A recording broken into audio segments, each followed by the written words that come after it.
تو اس سے مراد مستحب اور امر مندوب ہے، یعنی بہتر ہے اگر طلاق کے وقت گواہ بنا لیے جائیں تاکہ کوئی ایک اس کا انکاری نہ ہو سکتا ہے کہ شوہر بعد میں مکر جائے کہ میں نے تو طلاق نہیں دی تھی، تو جب گواہ بنا لیں گے تو مسئلہ کلیئر ہو جائے گا، گواہی دیں گے کہ جی ہاں اس نے طلاق دی تھی۔ لیکن اگر شوہر خود اقراری ہے کہ ہاں میں نے طلاق دی تھی تو پھر گواہوں کی ضرورت نہیں ہے۔ دنیا کا کوئی قانون ایسا نہیں ہے کہ جب مجرم خود اقرار کرے تو پھر بھی اس سے گواہ طلب کیے جائیں، کوئی ایسا نہیں ہے، بلکہ آدمی کا اپنا اقرار ہی کافی ہوتا ہے۔ اگر بندہ اقرار کر لے کہ یہ گناہ میں نے کیا ہے، یہ جرم میں نے کیا ہے، یہ چیز میں نے کی ہے، تو اس کا اقرار ہی کافی مانا جاتا ہے، اس سے گواہ طلب نہیں کیے جاتے۔ تو جب بندہ خود اقرار کر لے کہ جی میں نے ایسا کیا ہے تو اس کی بات معتبر مان لی جاتی ہے، اب کسی کی گواہوں کی ضرورت نہیں ہے۔ لیکن احتیاطاً شریعت نے کہا کہ طلاق کے وقت بھی گواہ بنا لیں تو بہت اچھی بات ہے، لیکن یہ ضروری یا واجب نہیں ہے کہ اگر گواہ نہیں ہوں گے تو طلاق نہیں ہوگی، ایسا نہیں ہے، بلکہ بغیر گواہوں کے بھی اکیلا انفرادی بہت سارے لوگ واٹس ایپ پہ وائس میسیج میں ٹیکسٹ میسیج میں بہت الگ الگ طریقے سے لوگ جو ہے طلاق دیتے ہیں۔ یاد رکھیے کیسے بھی طلاق دی جائے، جب شوہر نے طلاق دے دی ہے اور وہ اس کا اقراری ہے تو طلاق ہو جائے گی، ٹھیک ہے۔ رہ گئی بات یہ طلاق کا، یہاں جو گواہ بنانے کو کہا گیا ہے، میں نے کہا کہ یہ امر مستحب ہے، یہ امر مستحب معاملہ ہے، یہ واجب اور لازم نہیں ہے، اور یہ ایسا ہی ہے جیسے قرآن کریم میں کئی سارے معاملات کے تعلق سے بتایا گیا کہ اس وقت گواہ بنا لینے چاہیے، جیسا کہ یا ایھا الذین آمنوا اذا تداینتم بدین الی اجل مسمى فاکتبوا۔ تو جب معاملات کو لکھنے کی بات آئی ہے تو وہاں کہا گیا کہ بہتر ہے واشہدوا ذوی عدل منکم، کہ دو گواہوں کو بنا لو اپنے میں سے انصاف پسند آدمی کو۔ تو جب کوئی معاملہ کرے تو گواہ بنا لو، حالانکہ بہت سارے لوگ ایسے ہیں کہ چپ چاپ سے اپنے معاملات کر لیتے ہیں، گواہ نہیں بناتے، تو لکھت پڑھت میں بہتر ہے گواہ بنا لیا جائے، تو یہاں بھی یہ امر مستحب کے لیے ہے۔ اسی طریقے سے جب وصیت کا معاملہ آیا تو وہاں پر بھی شریعت نے کہا کہ جب کوئی کسی وصیت کرنا چاہے کسی کے تعلق سے تو بہتر ہے دو گواہ بنا لے، تو یہاں بھی علماء فرماتے ہیں یہ بھی مستحب ہے، لیکن اگر کوئی گواہ نہ بنائے اور وصیت کر دے سب کے سامنے تو وصیت معتبر ہو جاتی ہے۔ تو جیسے بغیر گواہوں کے وصیت معتبر ہے، بغیر گواہوں کے معاملات میں لکھت پڑھت معتبر ہے، تو ایسے ہی بغیر گواہوں کے طلاق بھی معتبر ہے جب آدمی خود اقرار کر رہا ہو کہ ہاں شوہر نے طلاق دی ہے، شوہر کہ میں نے طلاق دی ہے، تو اس کا اعتبار کیا جائے گا، مزید گواہوں کی ضرورت نہیں ہے۔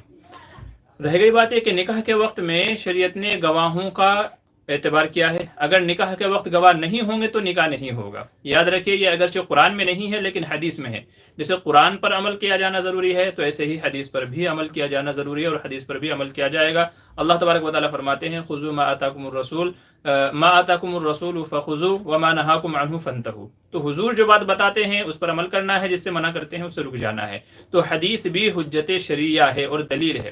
تو حدیث میں کہا گیا کہ جب تک کہ دو گواہ نہ ہوں تب تک کہ نکاح منعقد نہیں ہوگا، تو نکاح کے وقت میں دو گواہوں کی قید ضروری ہے، طلاق کے وقت میں گواہوں کا ہونا ضروری نہیں ہے۔ اور اس کی ایک سب سے بڑی وجہ یہ ہے کہ اگر نکاح کے وقت ضروری قرار نہ دیں، اگر نکاح کے وقت میں گواہوں کو گواہی ضروری قرار نہ دیں تو کوئی بھی آدمی کسی بھی عورت کے تعلق سے دعویٰ کر سکتا ہے کہ یہ میری بیوی ہے۔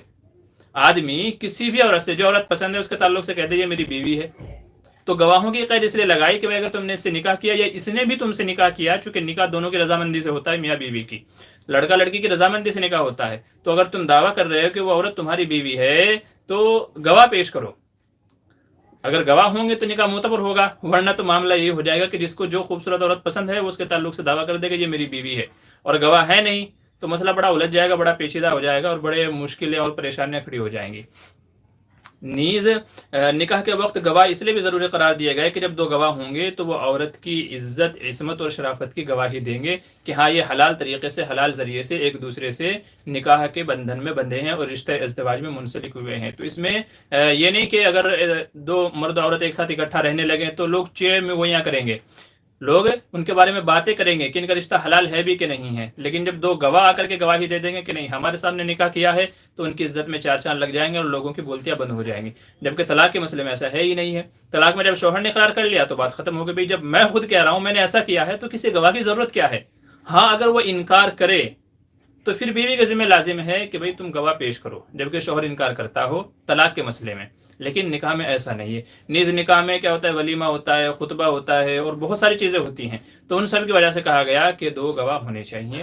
تو نکاح میں 2 گواہ ضروری ہیں، اس کے بغیر نکاح نہیں ہوتا، اور طلاق بغیر گواہوں کے ہو جاتی ہے۔ تو یہ کچھ چیزیں فرق کی ہیں اس کے ذریعے سے۔ اس سلسلے میں بعض لوگ کنفیوژن پیدا کرتے ہیں یہ کہہ کر کے کہ طلاق کے وقت گواہ ہونے چاہیے، قرآن میں ہے، اور نکاح کے وقت اگر نہ ہو تو بھی چل جائے گا، اللہ رسول کو گواہ بنا لو تو بھی چل جائے گا، چونکہ نکاح کے وقت میں گواہوں کا ہونا یہ قرآن میں نہیں ہے، یاد رکھیے حدیث میں ہے، اور حدیث پر بھی عمل کیا جائے گا۔ اور طلاق کے وقت جو گواہوں کی بات ہے وہ صرف امر مستحب ہے، جیسا کہ وصیت کے معاملے میں اور لین دین کے معاملے میں ہے۔ تو یہ مسئلہ ہے جو میں نے خلاصتاً ذکر کر دیا ہے تاکہ لوگوں کے جو کنفیوژن ہیں وہ دور ہو جائیں۔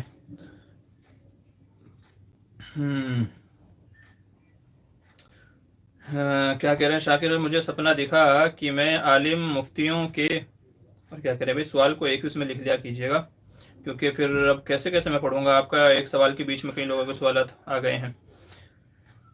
بشیر مہر، السلام علیکم مفتی صاحب، کیسے ہو؟ وعلیکم السلام جی، الحمدللہ، اللہ کا احسان ہے۔ شاکر خان کیا کہہ رہے ہیں، BIC میں بیٹھاؤ اور میرا پاؤ کیا گلگلایا، نماز پڑھتے وقت سپنے میں مفتیوں کی بائک میں بیٹھا تھا۔ کیا کہہ رہے ہیں، تھوڑا اچھے سے لکھیے، اور سوال صرف ایک ہی کمنٹ میں لکھیے۔ آپ اگر ایک سوال کو 5 کمنٹ میں لکھیں گے تو اسے پڑھنا اور سمجھنا مشکل ہو جائے گا، تو آپ کا جو بھی سوال ہے اسے ایک ہی کمنٹ میں آپ لکھ کر کے بھیجیے گا، ٹھیک ہے؟ اور تھوڑا ایسے انداز میں لکھ کر کے بھیجیے گا کہ جس سے ہمارے لیے سمجھنا آسان ہو جائے کہ آپ کیا کہنا چاہ رہے ہیں۔ اچھا آگے چلیے، ہاشم مفتی صاحب، مجھے حافظ ہو چکا ہوں، میری والدہ کے کہنا ہے کہ مجھے تراویح پڑھانی پڑے گی، لیکن میں نماز میں سورہ احد بھی نہیں پڑھا سکتا ہوں، اگر میں منع کرتا ہوں تو میری والدہ ناراض ہو جاتی ہیں۔ دیکھیے، آپ والدہ کی بات مانیے، ہمت کیجیے، یہ شروع میں اصل میں دل کا ڈر ہوتا ہے کہ جس کی وجہ سے آدمی پڑھا نہیں پاتا ہے۔ ہر چیزوں میں یہی ہے کہ جب تک نہیں آتی تو وہ پہاڑ لگتا ہے۔ اب جیسے مجھے بائک چلانی نہیں آتی تھی تو دنیا میں سب سے مشکل کام مجھے لگتا تھا کہ بائک چلانا ہے، لیکن اب الحمدللہ میں سیکھ گیا ہوں تو سوچتا ہوں یار یہ تو بڑا آسان ہے۔ تو یہی چیز ہے، بہت سارے لوگ ایسے ہوتے ہیں کہ ان کا جو ڈر ہوتا ہے وہ کھلتا نہیں ہے، ان کے دلوں میں ایک ڈر بیٹھا ہوا ہوتا ہے، اور جب مصلی پہ پہنچتے ہیں تو آواز بند ہو جاتی ہے۔ تو وہی شروع میں ایسا ہی ہوتا ہے، لیکن جب ایک بار پڑھا چکے ہوتے ہیں آپ، پھر آپ کو مزہ آنے لگتا ہے۔ تو اس لیے آپ بسم اللہ کیجئے، والدہ کی بات مانیے، اس میں دونوں چیزوں کا آپ کا فائدہ ہے کہ والدہ کی بات ماننے کا بھی اور قرآن کریم سنانے کا بھی۔ رہ گیا بات یہ کہ اگر آپ کے دل میں ڈر ہے تو اس کے لیے آپ یہ کریں کہ پہلے نفلوں میں خود پڑھنا شروع کریں، قرآن کریم کو اچھے سے یاد کریں، روزانہ 1 پاؤ یا آدھا پارا روزانہ یاد کریں، اور 2 رکعت نفلوں میں کھڑے ہو کر کے پڑھیں، مغرب کے بعد ہے، عشاء کے بعد ہے، یا تو ظہر کے بعد میں ہے، تو پارا یاد کر کے نفلوں میں پڑھنا اسٹارٹ کریں، آپ عادت بنائیں نفلوں میں پڑھنے کی۔ تو جب آپ کی نفلوں میں پڑھنے کی عادت ہو جائے گی تو تراویح میں پڑھنا بھی آپ کے لیے آسان ہو جائے گا، مشکل نہیں رہے گا۔ یہ طریقہ آپ اپنائیں، انشاءاللہ آپ کے لیے آسانی پیدا ہو جائے گی۔ اچھا آگے چلیے، ہاشم بھائی کیا کریں، تو آپ میری والدہ کو کچھ کہیں۔ بھائی میں تو آپ کو کہوں گا، والدہ کو نہیں، چونکہ والدہ کوئی غلط بات کا حکم تھوڑا دے رہی ہیں، وہ تو اچھی بات کا ہی حکم کر رہی ہیں، تو اگر ان کی آپ بات مانیں گے تو فائدہ آپ ہی کا ہے، ٹھیک ہے؟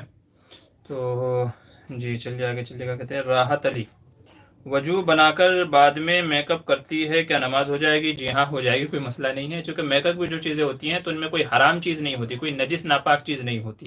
جو میک اپ کی لالی پاؤڈر، جو لپسٹک وغیرہ جو بھی چیزیں آتی ہیں تو ان میں کوئی نجس ناپاک چیز نہیں ہوتی، تو اس لیے اگر بعد میں میک اپ کر کے نماز پڑھی جائے تو نماز ہو جائے گی، مسئلہ نہیں ہے۔ شاکر خان کہہ رہے ہیں مجھے جو سپنا دکھا تو فوراً اللہ نے حقیقت میں بدل دیا، تو بہت اچھی بات ہے، پھر تعبیر کی کیا ضرورت ہے؟ عبداللہ منیار، السلام علیکم۔ وعلیکم السلام۔ بشیر کیا کہہ رہے ہیں، مفتی صاحب بیوی کو موبائل دینا چاہیے، مانگ رہی ہے تو؟ دیکھیے اگر اس کی ضرورتیں ہیں اور آپ کو لگتا ہے کہ نہیں موبائل اس کو دینا چاہیے، اور آپ کو بیوی کے اوپر اعتبار ہے، بھروسہ ہے، تو پھر بیوی کو موبائل دے دیں، چونکہ اگر آپ کا باہر آنا جانا ہے، رہنا سہنا ہے، آپ دن بھر گھر سے باہر رہتے ہیں، تو ظاہر سی بات ہے کہ بیوی کی ماں ہے، بیوی کی بہن ہے، اور اس کے علاوہ اور دوسرے رشتہ دار ہیں، تو جیسے آپ اپنے رشتہ داروں سے بات کرتے ہیں تو ایسے ہی بیوی کا بھی دل کرتا ہے۔ تو یا تو یہ ہے کہ آپ خود بات کرائیں اپنے فون سے کہ لو بھائی آپ کو جو ہے میرے فون سے آپ بات چیت کر لیا کریں، آپ کو آزادی ہے، اور یا تو یہ ہے کہ اگر ایسا نہیں ہے، آپ دن بھر باہر رہتے ہیں، تو ظاہر سی بات ہے کہ پھر اس کو فون لے دیں، کوئی ضروری نہیں ہے کہ آپ ملٹی میڈیا فون لا کر کے دیں، کوئی چھوٹا موٹا فون بھی اس کو آپ لے کر کے دے سکتے ہیں جس سے اس کی ضروریات پوری ہو جائے، ٹھیک ہے؟ تو آپ اپنے گھر کی سچویشن دیکھ لیں، اپنی حالت دیکھ لیں کیا ہے، اور جو بھی بہتر صورت ہو جو ہے اس کو اپنا لیا جائے۔ حسیب خان، السلام علیکم۔ وعلیکم السلام۔ عمران شیخ، السلام علیکم مفتی صاحب، دعا کی درخواست۔ جی وعلیکم السلام، اللہ آپ کی تمام جائز تمناؤں کو پورا فرمائے۔ شاکر کیا کہہ رہے ہیں، کسی ساتھی سے اپنے سپنے میں ملاقات ہوئی اور وہ بھی حقیقت ہو گیا، کیا کرے؟ جماعت دکھی سپنے میں اور وہ بھی حقیقت میں بدل گئی کہ تعبیر سپنے میں عالموں کے بیچ میں بیٹھا تو میں نے دیکھا میرا پاؤں کیا کہہ رہے ہیں جلا ہوا ہے تو موج کیا کہہ رہے ہیں. تو آپ نے 10 کمنٹ کر دیے ہیں اور آپ کی بات پھر بھی سمجھ میں نہیں آئی ہے. بہرحال بھائی خواب وغیرہ کی جو بھی تعبیر ہے وہ برائے کرم یہاں نہ پوچھا کریں.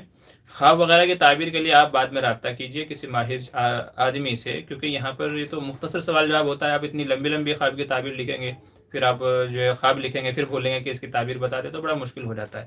تو یہاں مختصر سوال جواب ہوتا ہے، ٹھیک ہے. تو خواب وغیرہ کی تعبیر تفصیل طلب ہوتی ہے تو اس کے لیے بعد میں پوچھا کیجیے گا. عمران شیخ السلام علیکم مفتی صاحب، دعا کی درخواست ہے. عمران شولاپور جی ٹھیک ہے، انشاءاللہ ضرور. اللہ آپ کی تمام جائز تمناؤں کو پورا فرمائے. حسیب خان مفتی صاحب، وضو بنانے کے بعد اگر صابن سے چہرہ دھویا تو کیا وضو ٹوٹ جاتا ہے یا پہلے صابن سے چہرہ دھو کر وضو بنائیں؟ دونوں طریقے سے آپ کے لیے اجازت ہے. اگر آپ نے وضو کر لیا تو بعد میں آپ صابن سے دھو سکتے ہیں، یا پہلے صابن سے دھو لیا پھر دونوں طریقے سے آپ کر سکتے ہیں. وضو نہیں ٹوٹے گا. آپ نے جو پوچھا ہے کہ اگر وضو کے بعد صابن سے منہ ہاتھ دھویا جائے تو اس سے وضو نہیں ٹوٹے گا، ٹھیک ہے. کیونکہ وضو ٹوٹنے والی جو باتیں بتائی گئی ہیں، علماء نے جو چیزیں بتائی ہیں، ان میں سے یہ کوئی چیز نہیں ہے. تو صابن لگانے سے وضو نہیں ٹوٹے گا. نمیرہ، السلام علیکم، ناخن کاٹنے سے وضو ٹوٹ جاتا ہے کیا؟ جی نہیں، ناخن کاٹنے سے وضو نہیں ٹوٹتا. ہاں، یہ ناخن کاٹتے ہوئے اگر خون نکل گیا ہے تو ظاہر ہے پھر تو وضو ٹوٹ جائے گا، لیکن صرف ناخن کاٹنے سے وضو نہیں ٹوٹے گا. فیروق مفتی معمور بدر صاحب، انعامی چٹھیاں کب اٹھاؤ گے؟ جی انشاءاللہ آج رات میں. اصل میں وقت نہیں مل رہا ہے. کئی لوگوں نے بولا بھی ہے کہ جی کب اٹھے گا کب اٹھے گا. تو وہ جو ایک سوال تھا کہ بھئی حضور صلی اللہ علیہ وسلم کی پیدائش کو کتنے سال ہو گئے ہیں، تو وہ ساری چیزیں تیار ہیں، ریڈی ہیں، چٹھی وٹھی بنا کے سب رکھ لی ہیں. بس اس کو قرآن اندازی کر کے بتانا ہے کہ بھئی کس کے نام پہ یہ انعام نکلا ہے. تو امید ہے انشاءاللہ ابھی پروگرام سے فارغ ہو کر کے تو وہ چٹھیاں بھی، اس کی بھی ویڈیو بنا لی جاتی ہے اور پھر انشاءاللہ اپلوڈ کر دی جائے گی. تو کل انشاءاللہ وہ ویڈیو آپ تک پہنچ جائے گی. بس فرصت نہیں مل رہی تھی، کام کاج اتنے ہیں، اور آنے والے ہفتے تو اور زیادہ کچھ کام کاج ہو جائیں گے. تو اس لیے، اور میرے والدین بھی آ رہے ہیں گاؤں سے، وطن سے، ممبئی کے اندر ملنے کے لیے، ملاقات کے لیے. تو اب ان کی خدمت، ان کی دیکھ بھال، تو ذمہ داریاں اور بڑھ جائیں گی. بہرحال کل تک انشاءاللہ وہ ویڈیو آپ تک پہنچ جائے گی، نامی ویڈیو کہ کس کے نام کا قرآن اندازہ نکلا ہے. بس وہی ہے کہ فرصت کم مل رہی ہے، اس وجہ سے چیزیں تھوڑی آگے پیچھے ہو جا رہی ہیں. اچھا آگے چلیے. شاکر خان کہہ رہے ہیں آپ کتنے بجے تک لائیو رہو گے؟ جی سمجھے بھی کتنا ہوا ہے، تقریباً پونا گھنٹہ. اور یہ ہمارا جو لائیو سوال جواب پروگرام ہے یہ تقریباً 1 گھنٹہ چلتا ہے. تو 17 منٹ ہمارے پروگرام کو ہو گئی ہے، تو تقریباً اور پونا گھنٹہ ہمارا یہ پروگرام رہے گا. تو اس بیچ میں یہ ہے، اگر آپ کو کچھ کام کاج ہے، کوئی اور آپ کی ضرورت ہے، تو آپ اس کو پورا کر لیں پھر آ جائیں. ہم تو پونا گھنٹہ یہیں بیٹھے ہیں.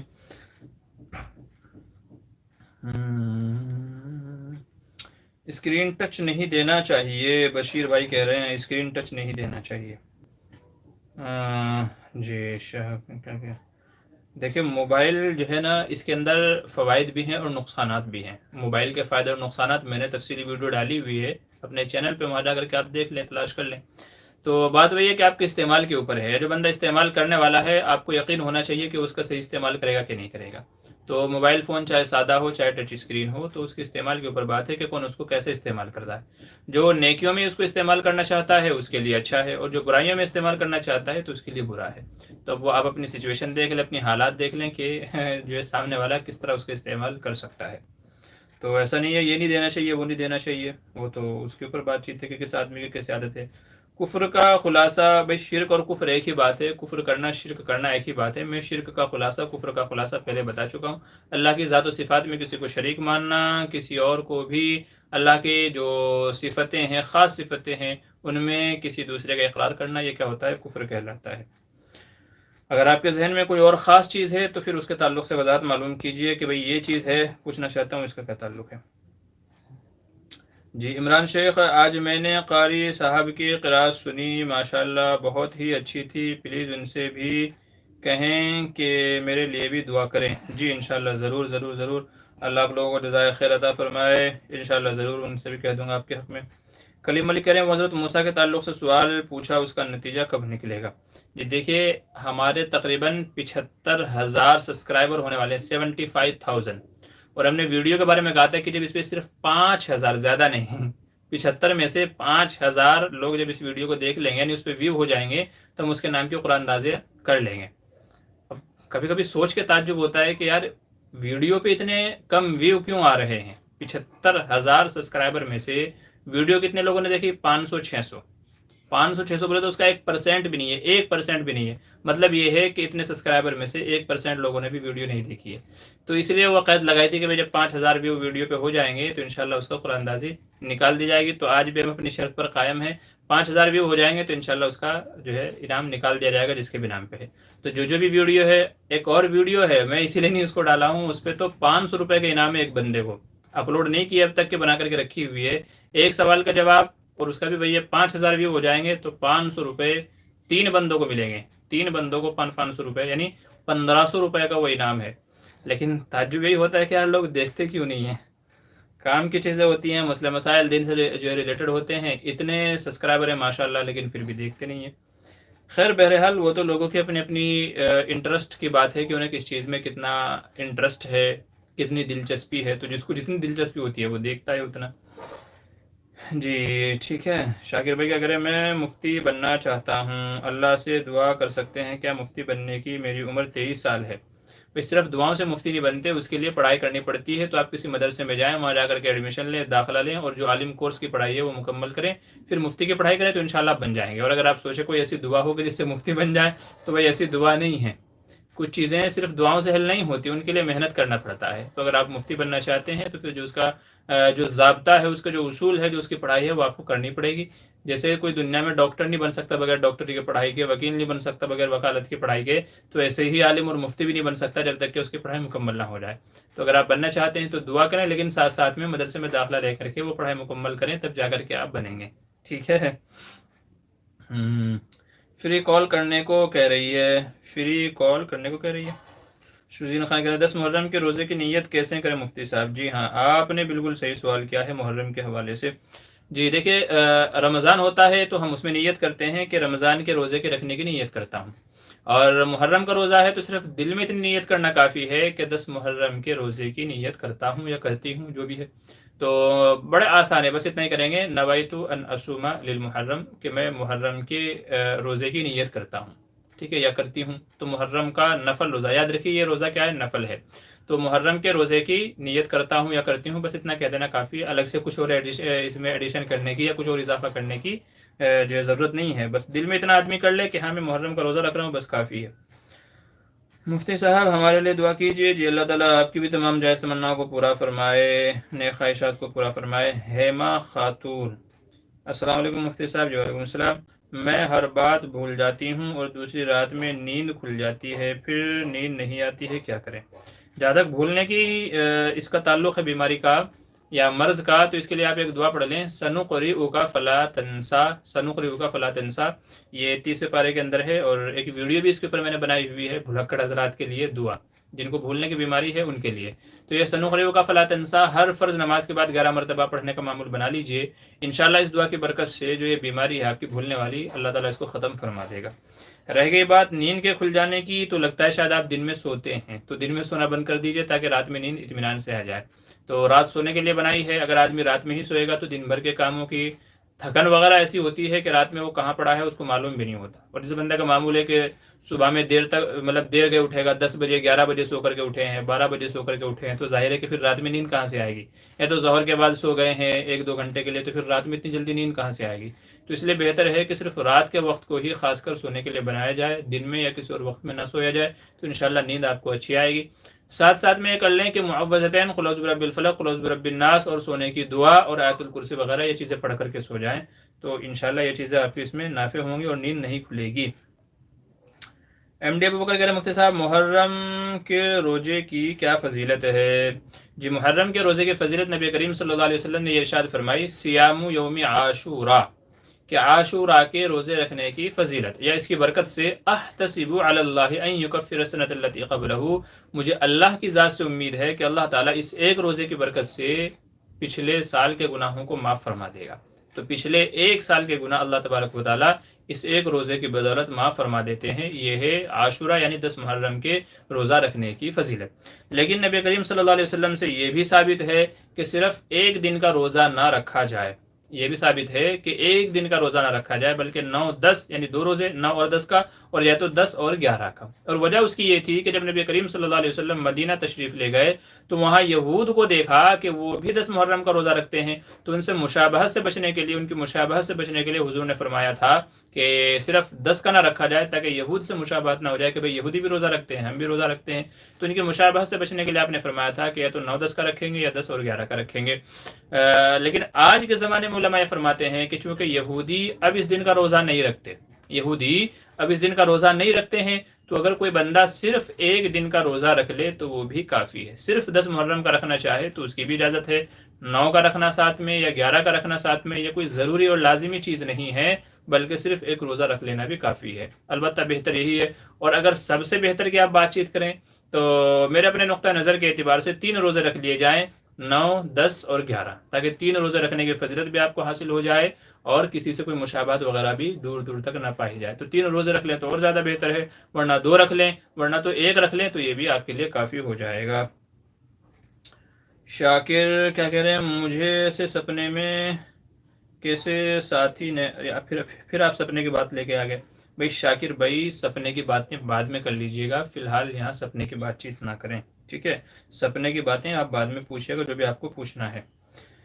جی رہنمائے امت، السلام علیکم۔ وعلیکم السلام۔ مفتی صاحب آپ کا مشغلہ کیا ہے؟ آپ نے افتاح کہاں سے کی ہے؟ آپ کا لائیو پروگرام ہمیشہ دیکھتا ہوں، اللہ پاک آپ کے چینل کو بے حد قبول فرمائے اور نظر بد سے بچائے۔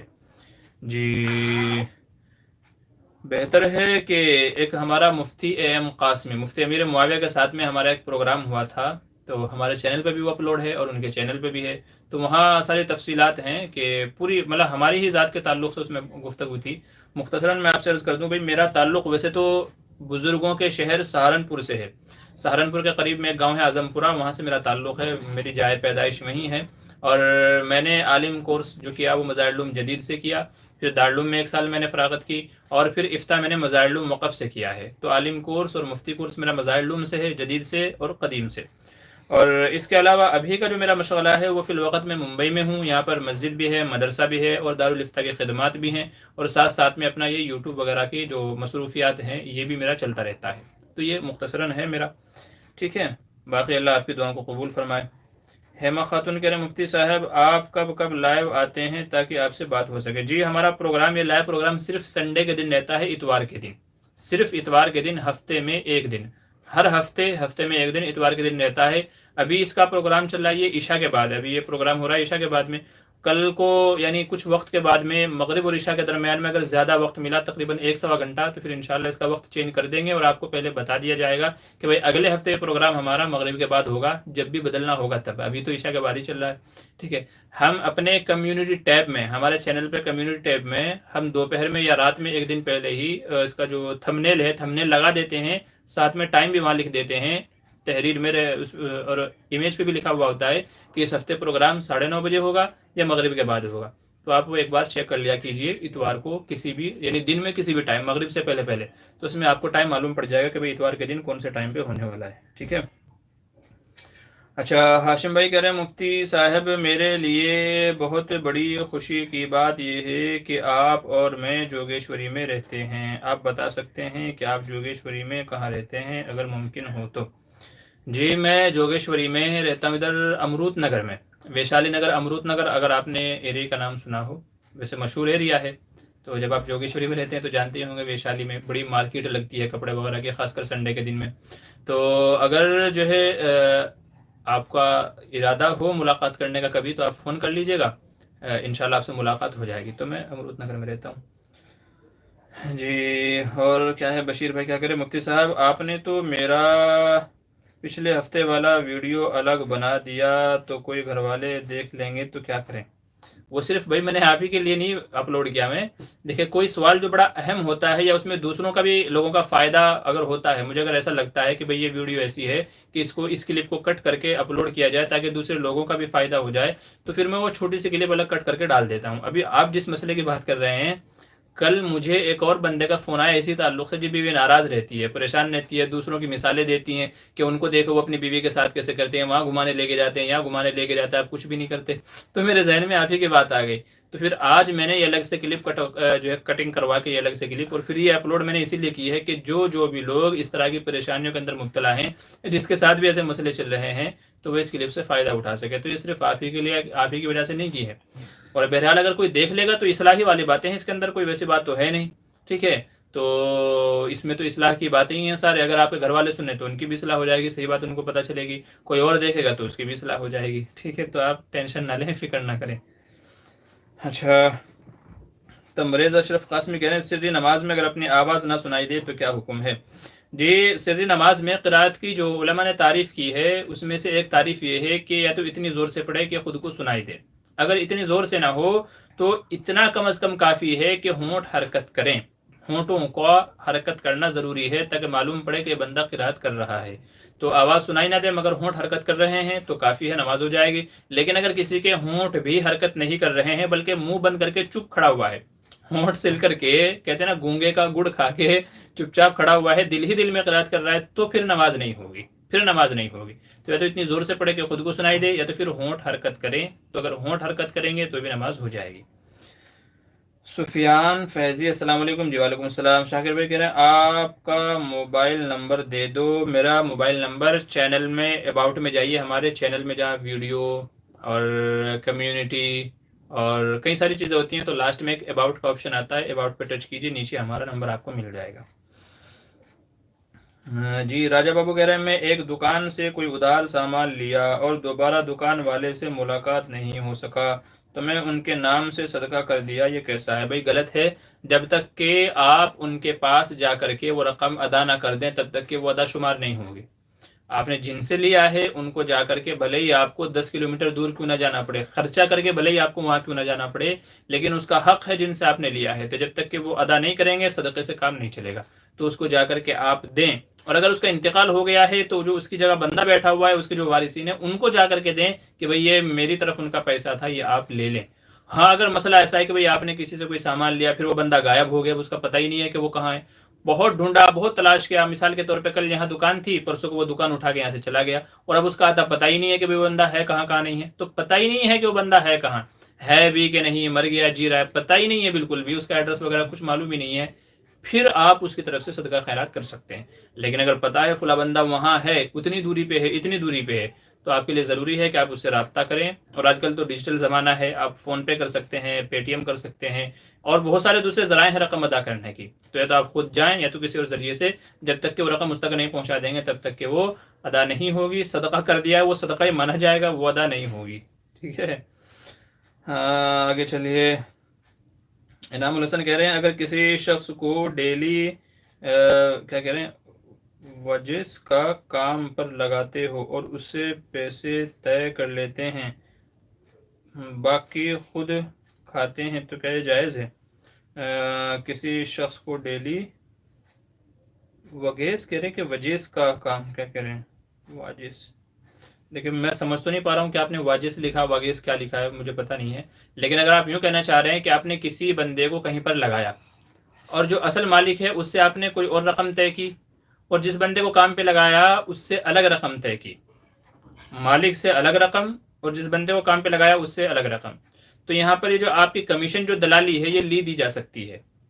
آپ بندے سے اس سے بات کریں بھائی تجھے یہ کام کرنا ہے اور تیرے کو اتنا روپیہ دوں گا، اب تمہیں اس سے مطلب نہیں کہ میں آگے والے سے کتنا لے رہا ہوں کتنا نہیں لے رہا ہوں. تو اگر یہ شکل ہے تو پھر اس کی اجازت ہے. ٹھیک ہے، مجھے لگتا ہے شاید آپ یہ پوچھنا چاہ رہے تھے. شاکر خان کہہ رہے ہیں اللہ کے البا قصے کی قسم کھانا ہے. اللہ کے البا کیا کہہ رہے ہیں؟ اللہ کے البا کسی کی قسم کھانا کیا کہہ رہے ہیں؟ بھائی شاکر بھائی سب سے پہلے تو آپ اپنی املا درست کر لیجئے. آپ اپنی املا درست کر لیجئے. لکھنے والے کے پاس، کسی کے پاس بیٹھ کر کے کون سا لفظ کس طریقے سے لکھا جاتا ہے تو آپ پہلے تو اس کی اصلاح کر لیجئے، نہیں تو آپ کے سوال پڑھتے پڑھتے میری جو ہے نا املا خراب ہو جائے گی. ایم ڈی بوکر کہہ رہے ہیں مفتی صاحب مرد کتنا بڑا بال رکھ سکتا ہے؟ جی مرد جو ہے وہ کاندھوں تک کے رکھے جا سکتے ہیں. نبی کریم صلی اللہ علیہ وسلم سے 3 طرح بال رکھنا ثابت ہے. نمبر 1 کانوں تک، نمبر 2 کندھوں تک، اور نمبر 3 کان اور کندھے کے بیچ میں، یعنی یہاں تک کے. تو تو یہ 3 طریقے سے حضور صلی اللہ علیہ وسلم سے ثابت ہے، ان تینوں طریقے سے رکھے جا سکتے ہیں۔ کندھوں سے نیچے جو پیچھے کمر تک چلے جائیں پھر وہ عورتوں سے مشابہت ہو جائے گی اور اس طریقے سے بال رکھنا جائز نہیں ہے۔ تو اتنے لمبے بال رکھنا کہ عورتوں سے مشابہت ہونے لگے تو حرام ہے۔ شولڈر تک، کانوں تک یا دونوں کے بیچ میں، ان تینوں طریقوں میں سے آپ کسی بھی طریقے سے رکھ سکتے ہیں۔ پاپا پٹیل کہہ رہے ہیں طالبان کا موقع کیا ہے؟ موقع کہہ رہے ہیں، موقف کہہ رہے ہیں، کیا کہہ رہے ہیں؟ بہرحال خبروں میں ان کے تعلق سے تو آج آپ پڑھ ہی رہے ہیں، اور سوشل میڈیا پر، واٹس ایپ، فیس بک وغیرہ پر ان کے تعلق سے ساری باتیں آ رہی ہیں، اور اخبارات، نیوز وغیرہ میں ساری باتیں آ رہی ہیں، تو کوئی ضرورت نہیں ہے پوچھنے کی، آپ وہاں پڑھ سکتے ہیں، ان کے تعلق سے ساری باتیں آپ کو معلوم پڑ جائیں گی۔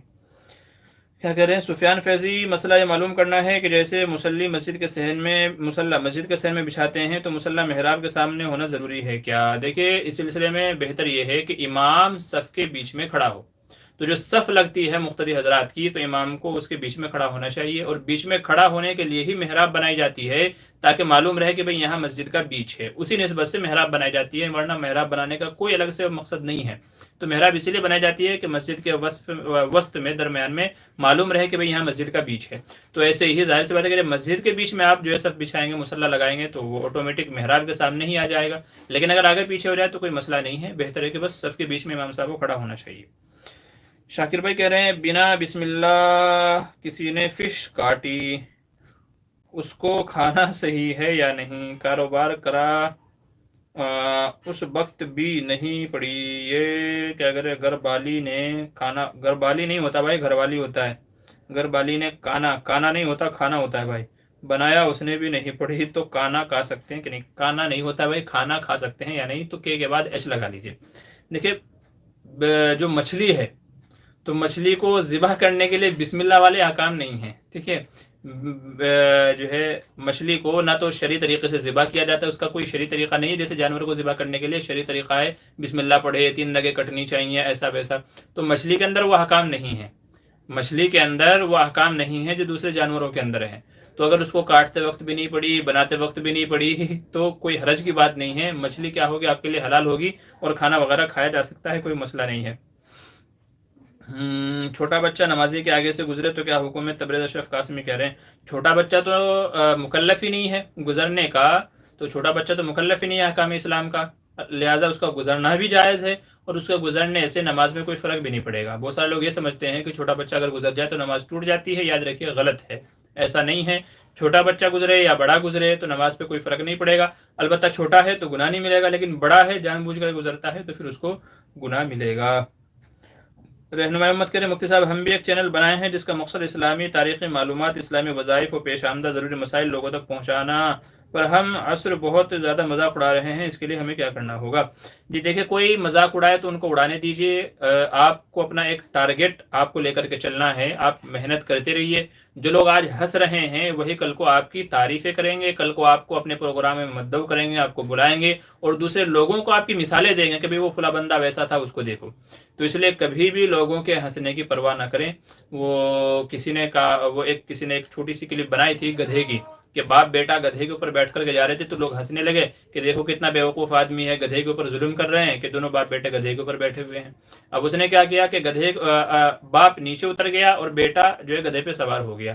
تھوڑے آگے چلے، کچھ لوگوں نے وہاں مذاق بنایا، دیکھو کیسا کہتے ہیں بے غیرت بیٹا ہے، اور اپنے باپ کی بے عزتی کرا رہا ہے کہ خود تو مزے سے گدھے پہ بیٹھا ہے، باپ کو پیدل چلا رہا ہے۔ انہوں نے پھر اس کا الٹا کیا کہ باپ بیٹھ گیا، بیٹا پیدل چلنے لگا، لوگوں نے پھر مذاق اڑایا کہ دیکھو کیسا بدتمیز بچہ ہے، جو ہے خود تو اوپر بیٹھا ہے، باپ کو نیچے۔ کہنے کا مطلب یہ تھا کہ انہوں نے جتنی بھی سچویشن بدلی، لوگ اعتراض ہی کرتے رہے، یہاں تک کہ نتیجہ یہ ہوا کہ پھر انہوں نے کیا کیا کہ گدھے کو اس کے پیر باندھ کر کے دونوں نے اپنے کندھے پہ لاد لیا۔ لوگ پھر ہنسنے لگے، دیکھو کیسے بیوقوف آدمی ہے کہ سواری کے موجود ہوتے ہوئے بھی خود پیدل چل رہے ہیں۔